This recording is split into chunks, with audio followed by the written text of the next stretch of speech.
Hello guys, once again, Julius Dabon here. Sa video na to guys, bali eto ipapakita ko sa inyo kung paano mag-deposit ng USDT dito sa Red.Pay. So etong Red.Pay guys, kung naalala nyo, eto yung sinuggest ko dati na gagamitin natin kung sakali makapag-payout na tayo dito sa Cryptex.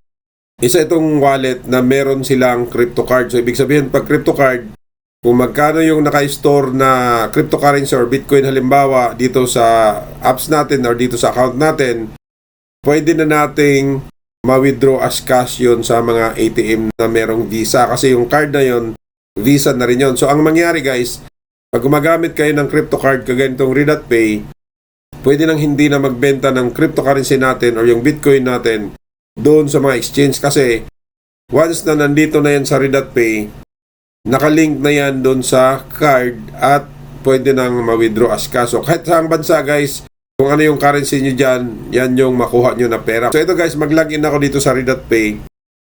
So kung wala pa kayong Red.Pay account guys, merong link dyan sa baba. So click nyo lang, gawa ka ng account, mag-KYC kayo. Tapos once nakapag-login kayo, ito na yung makita ninyo. So ito na yung pinaka-dashboard ng Red.Pay. So ito guys, dito sa baba, ito yung card na sinasabi ko. So, click natin yan.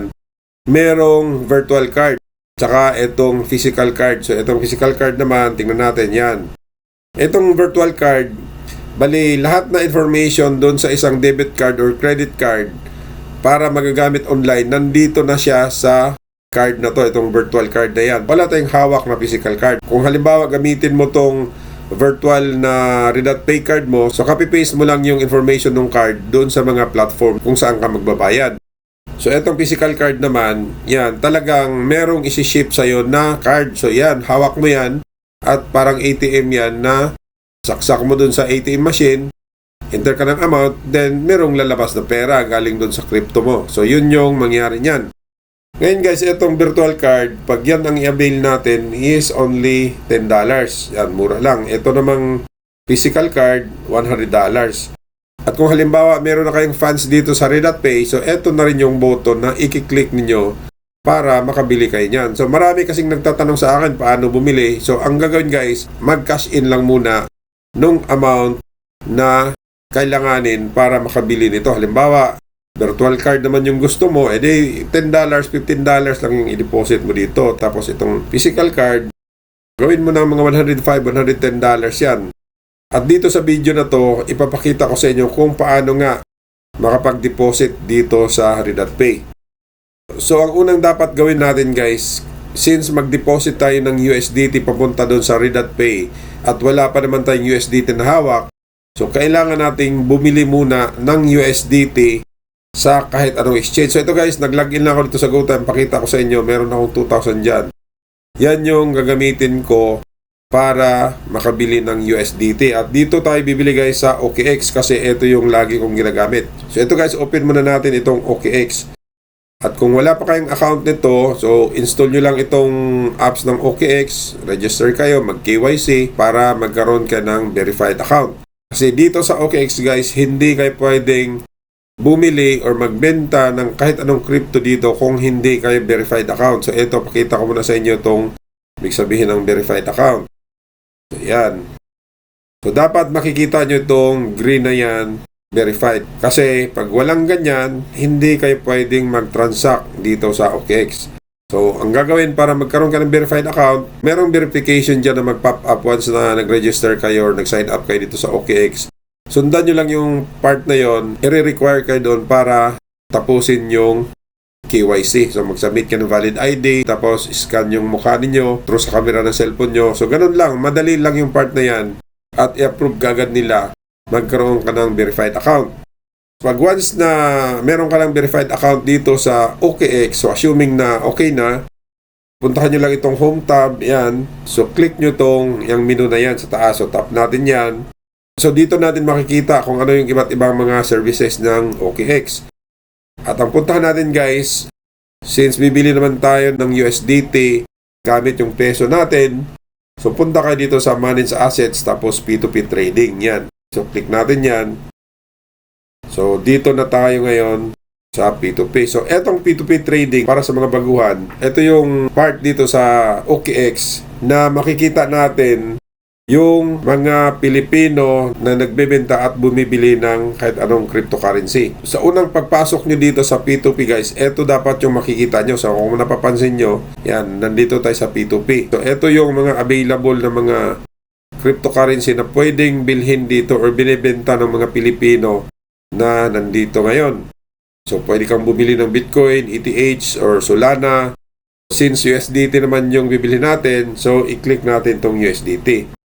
Ngayon guys, kung wala ka sa Pilipinas, pwede kang pumili ng fiat na gagamitin mo dito. So halimbawa lang, yan. Since nasa Pinas ako, PHP yung default ko dyan. Kung halimbawa na sa ibang bansa ka, so pumili ka dito ng currency na gagamitin mo pang bayad dun sa seller. So ngayon dito sa OKX guys, once na napunta ka dito, so makikita nyo dito yung mga seller na nagbebenta ng kahit anong crypto. So sa ngayon USDT, so yan yung mga available sa kanila. So eto ngayon si Tenkali, 59.26 yung USDT sa kanya. Ito namang si GSL Crypto Body, 59.28. So merong diferensya yan. So ang dami nagbebenta dito ngayon ng USDT. Pero guys, hindi lahat ng seller pwede kang bumili dahil yung seller na dapat ma-meet mo dito, yung may binibenta base sa requirement mo. So halimbawa ang kailangan mo is 100 na USDT.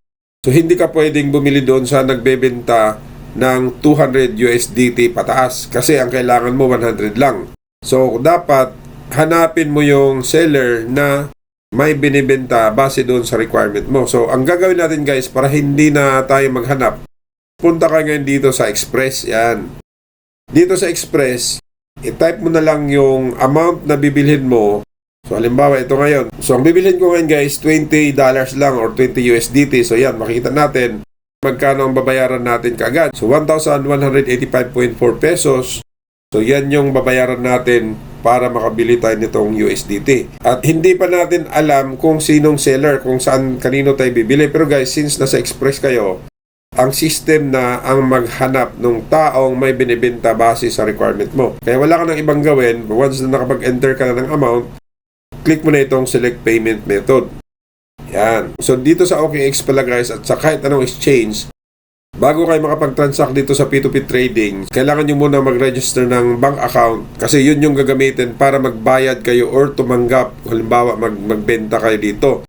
So eto ngayon yung mga banks na available dito sa OKX.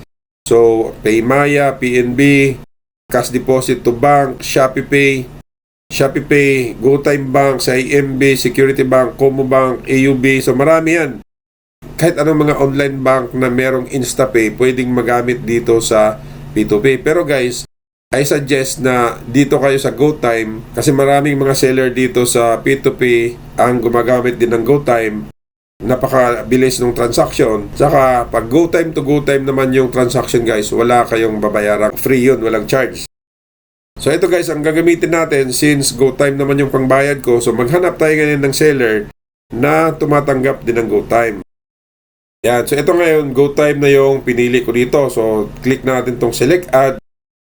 Ngayon, ang system na ang magbigay sa akin ng seller na merong GoTime bank account na nagbebenta ng USDT base doon sa kailangan ko. So ito na siya ngayon. Ito ngayon yung sinasabi dito, best price. Si Kaishin 08, yan, 59.47. Ang iba kasi 61.93. So, medyo mataas yung iba. Siya yung pinakamura. Siya yung sinuggest sa akin ng system. Kaya ang gagawin nyo guys, once nandito na kayo, so click nyo itong place order. Yan. Then, ang mangyari guys, eto makikita nyo itong part na yan. So, merong chat na makikita nyo. So, bago kayo magbayad, kailangang i-message nyo muna yan para makakasigurado kayo na nandyan siya. So, eto yung default na reply nila. Pwede nyo basahin yan. So, check nyo lang itong box na yan. Patunay na binasa nyo. Then, click OK.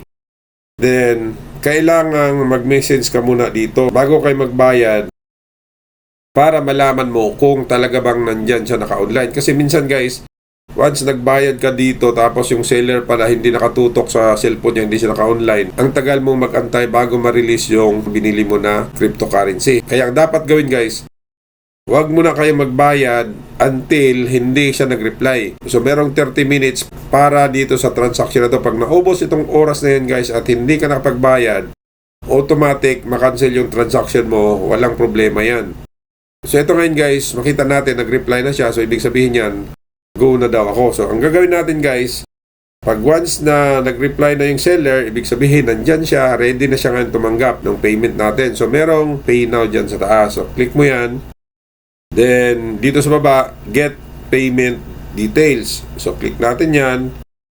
Then ito guys, since pinili ko na yung GoTime kanina, so mabilis lang to. Dito pag GoTime Bank guys, ang kailangan natin dito pag GoTime yung babayaran natin, itong account number niya lang. So copy natin yung account number. Tapos, punta na tayo ngayon sa GoTime Bank.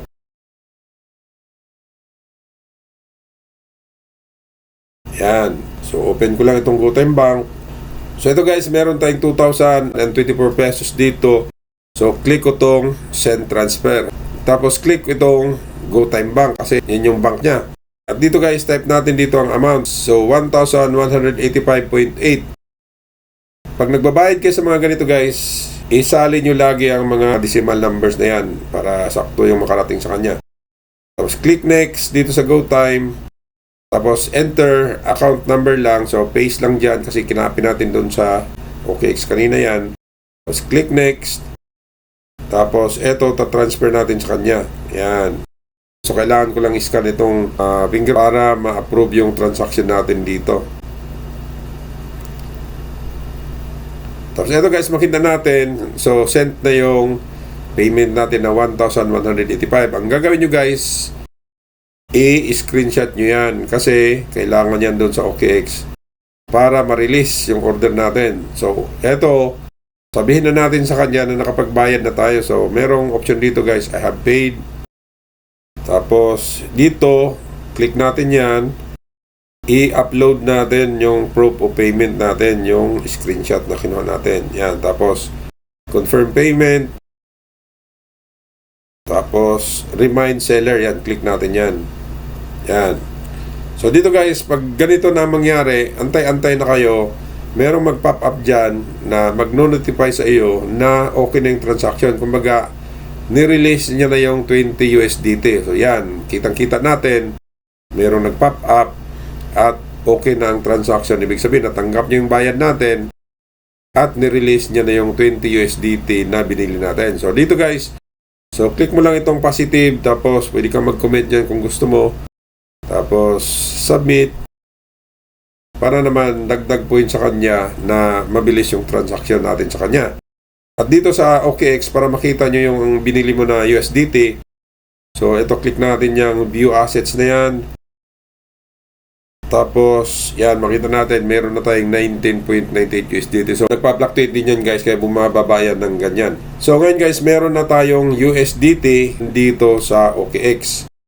So, ang gagawin natin ngayon, i-deposit natin itong USDT na yan doon sa Red.Pay. Ngayon guys, ito papakita ko sa inyo. Solana yung network na pipili natin. So, ang gagawin ko ngayon dito guys, balik ako dito sa Red.Pay.